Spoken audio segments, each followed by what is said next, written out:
يا مساء الورد والفل والياسمين على أحلى متابعين. يا رب تكونوا بخير. وقبل ما أبدأ أحب أفكركم تصلوا معايا على الحبيب المصطفى. اللهم صل وسلم وبارك على سيدنا محمد وعلى آله وصحبه وسلم. وما تنسوش كمان تفرحوني بلايك للفيديو واشتراك في القناة.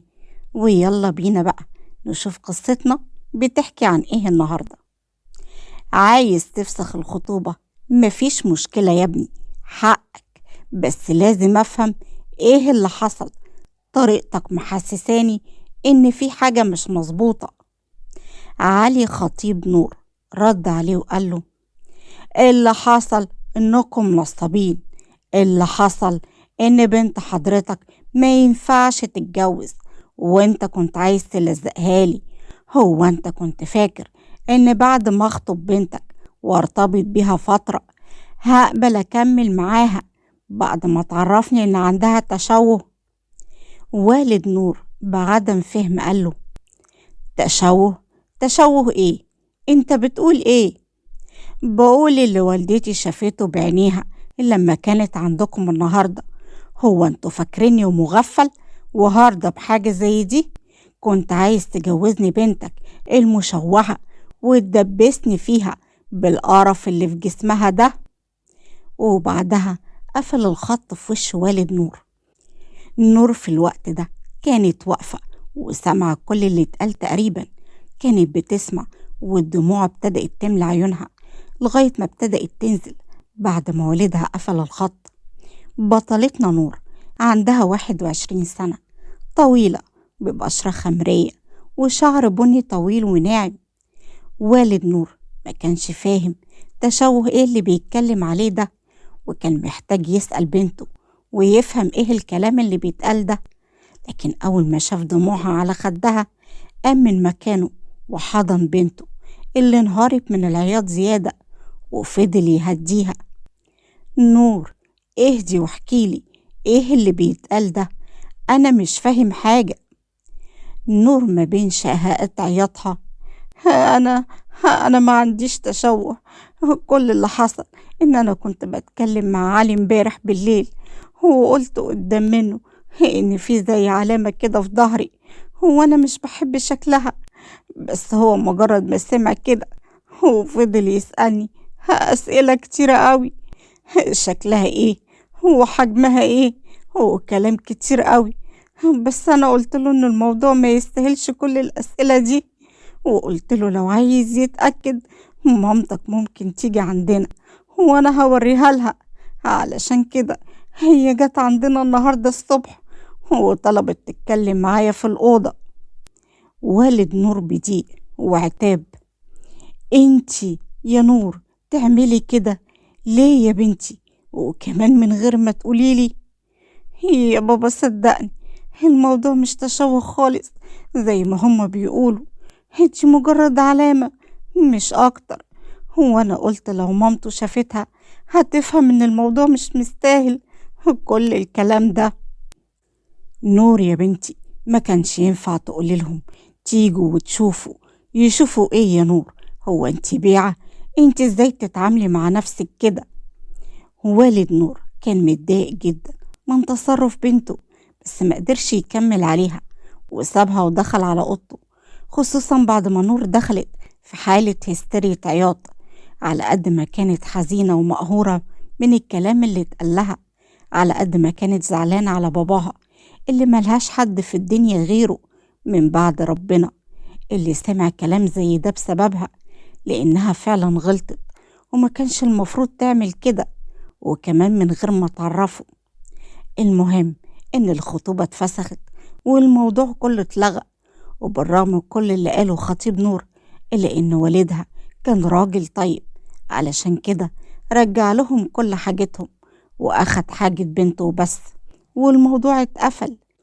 بس اللي ما اتقفلش هو الجرح اللي سببوه لنور، اللي من بعد ما فسخ الخطوبة دخلت في حالة اكتئاب وبقت رافضة تتعامل مع أي حد خالص، وأي عريس كان بيجيلها كانت بترفض تقابله، لدرجة إن أبوها كان بيفكر إن يوديها لدكتور نفسي، لأنه كان حاسس إن الكلام اللي سمعته ده خلاها مهزوزة من جواها ومش حابة نفسها وخايفة تواجه أو تتعامل مع أي حد، ومهما حاول يتكلم معاها ما كانش بيبقى فيه أي نتيجة. والمشكلة إن هو كمان كان خايف إن يحصل له حاجة ويسيب نور لوحدها، وهي حرفيا ملهاش حد غيره من بعد ربنا، وخصوصا بعد وفاة والدتها الله يرحمها. يعني لو حصل له أي حاجة هي هتبقى حرفيا لوحدها.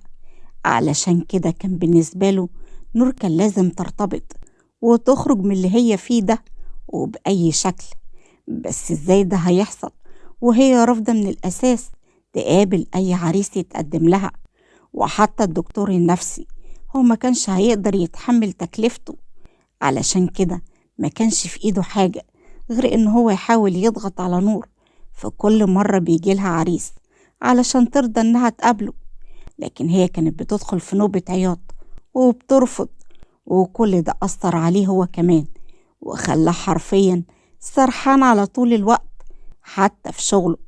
لغاية ما في يوم وهو سايق العربية لقى سيف ويبقى بطلنا، والشاب اللي كان بيشتغل والد نور سواق لعربية والده.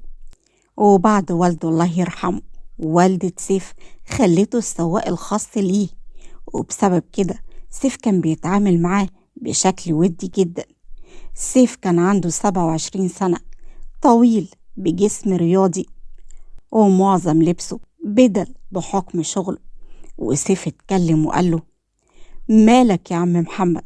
بقالك كام يوم سرحان كده وشكلك غريب خالص. لو عندك مشكلة مادية عرفني. لا يا ابني، مستورة الحمد لله، مفيش حاجة. ايه ازاي بس مفيش حاجة؟ انت بقالك فترة كده، انت تعبان طيب ولا فيك حاجة؟ انا ممكن اديلك اجازة تريح فترة ومكانك موجود اول ما ترجع بالسلامة. انا كويس يا سيف بيه، انا بنتي بس تعبانة الفترة دي ومشغول بالي عليها. لا سلامتها الف سلامة يا عم محمد. نور مش كده؟ انا فاكر كنت بتجيبها معاك الفيلا عندنا وهي صغيرة. الله يسلمك يا ابني. ايوه يا ابني، هي نور، انا ما عنديش غيرها اساسا. طيب مالها؟ احكيلي لو اقدر اساعد. انت عارف انا بعزك قد ايه. لو المسألة مسألة فلوس عرفني. لا يا ابني، مش مسألة فلوس صدقني. يا عم محمد احكيلي يمكن اقدر اساعدك. انت بترد عليا باختصار قوي، وعلشان كده انا مش قادر افهم ايه هي مشكلتك بالظبط. عم محمد ما كانش عايز حد يعرف عن حالة بنته، لكن كان فاض بيه فعلا، لأن طول الفترة اللي فاتت كان بيحاول يلاقي حل لوحده بس من غير أي فايدة. علشان كده لما سيف اتكلم معاه حس إن هو من جواه عايز يتكلم ومحتاج يحكي لحد، وابتدى فعلا يحكي له من أول ما خطيبها ده اتقدم لها ولغاية ما حصل اللي حصل. طيب كنت بتقول دكتور نفسي، طب ليه ما جربتوش حل زي كده لغاية دلوقتي؟ عم محمد بخذلان ويأس رد عليه وقال له: الجلسة الواحدة هتكلف مبلغ وقدره، وهتحتاج أكتر من جلسة، ويا ريت ضامن إن هيبقى فيه نتيجة. يا عم محمد، الشركة عندنا متعاقدة مع مستشفى خاص وفيها دكاترة للعلاج النفسي. احنا بندفع فلوس للتعاقد ده كل سنة، سواء في حد استفاد من الخدمات الطبية دي أو لأ. أنا هوجه ورقها للمستشفى وبنتك تقدر تبتدي علاجها هناك. بس هي مش من موظفين الشركة يا سيف بيه. ما تشغلش بالك بالكلام ده يا عم محمد. أنا ممكن أعمل لها عقد عمل بشكل صوري كده تبع الشركة وتروح تتابع علاجها. ربنا يخليك يا ابني، أنا مش عارف أودي جمايلك وجمال المرحوم والدك فين. ما تقولش كده يا عم محمد، لا جمايل ولا حاجة. وعم محمد وافق فعلا وفضل يلح على نور لحد ما وافقت تروح للدكتور، وابتدأت تنزل تتابع العلاج في المستشفى. أول مرة والدها راح معاها، لكن بعد كده بقت تروح لوحدها، لكن ما كانش فيه أي تحسن خالص وكل الجلسات ما كانش ليها أي نتيجة، وأبوها كان خلاص استسلم لفكرة إن بنته عمرها ما هترجع زي الأول أبدا.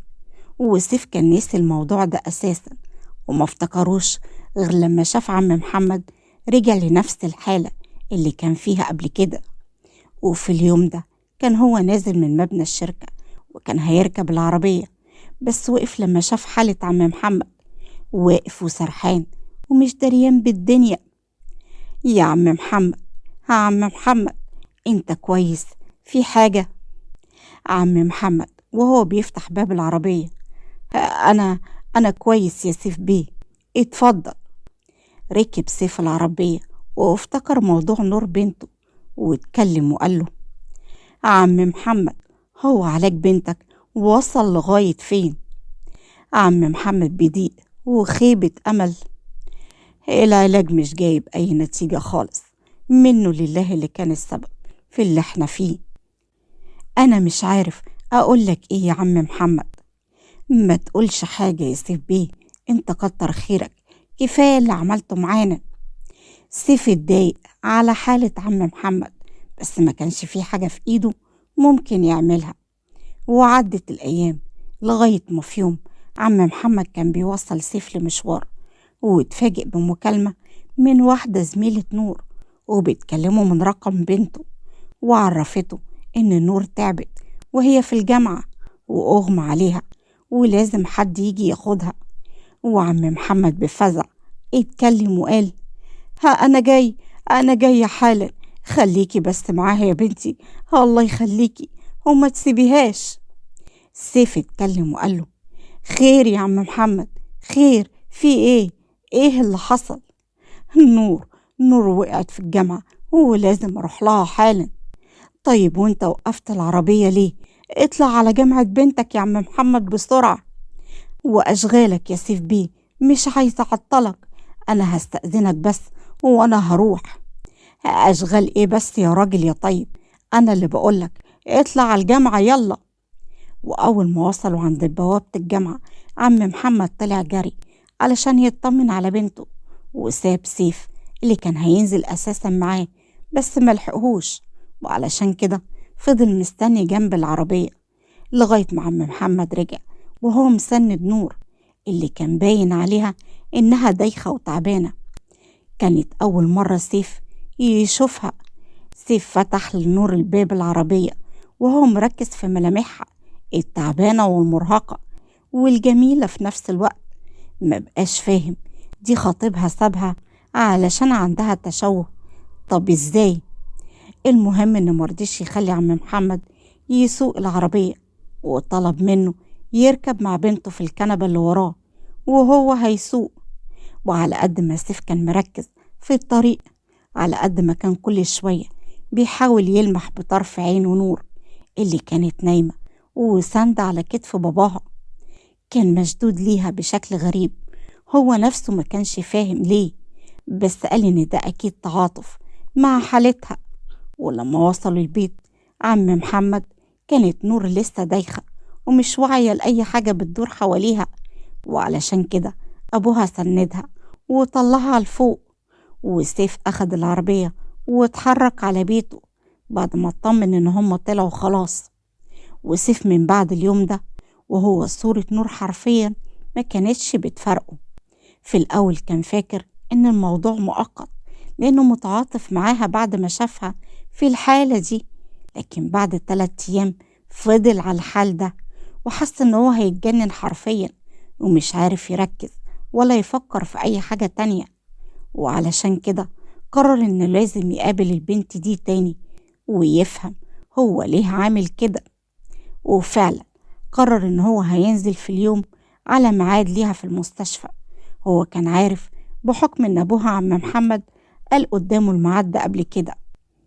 وفعلا اتحرك على المستشفى بعربيته الشخصية بعد ما بعت عم محمد لمشوار لشركته علشان يجيب له ورق بالعربية التانية. والحد هنا خلصت حلقتنا، واستنوني في الحلقة الجاية، وما تنسوش تشتركوا في القناة لو لسه ما اشتركتوش، وتفعلوا الجرس على كلمة الكل علشان يوصل لكم إشعار بكل جديد أنزله. وما تنسوش كمان لايك للفيديو، وهستنى رأيكم أسفل الفيديو في الكومنتات. وإلى اللقاء في الحلقة القادمة إن شاء الله.